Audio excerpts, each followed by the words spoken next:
Dit jaar je op het stuit Roenom in Kolm. Weet je, ik zeggen, oeral bij mensen dwanden met ballonnen. We waren een dijploeg en een jongploeg. Dus ik gaat hartstikke continu terug. Die hem hadden wel willen bij, of net? Dat is Ja, zeker. ja. Dat is best. Zo kom je als even onder de mensen, hè? Ja, Gezellig op de buurt.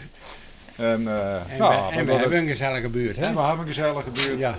In maart betocht de organisatie van de Kolmer Katdagen de recordpoging. Daarmee willen ze het dorpsfeest van Takkenwiekijn iepenje. Ze bezieken alle jaren wat aparts te dwan.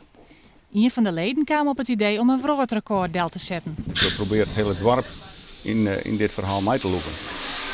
Er binnen burenruzies opgelost. Er binnen mensen die zeiden van, hey, we staan direct bij mij in de straat. En er ben gewoon die zeiden van, wat doe je hem takken hier? Want we hebben vannacht tot 3 uur zitten te blazen en hartstikke gezellig. Ik weet zeker dat er één burenruzie opgelost is. Die zeiden van, we hebben Peri net met elkaar gepraat, we moeten elkaar nou de hoorn Jan en we gaan ervoor. Nou, net les van de hand. Ja, ik heb kramp in de hand, maar je hebt wel beroerd. Dus je hebt er al krom hoort. Maar zet het niks, het is super gezellig. De organisatie had 24 rajonhaden ongesteld die het elk verantwoordelijk binnen voor de ballon in haar eigen buurt. Haast maar één ding in Holland en dat is ballon, hoe komt het? Dus, Slag het dat wat? ja, we hadden in de macht. Ik dankzij dat we zo volle vrijwilligers hadden, kun je het mij nu anders het oppakken. Toen werden alle ballonnen ophangen in het dorp.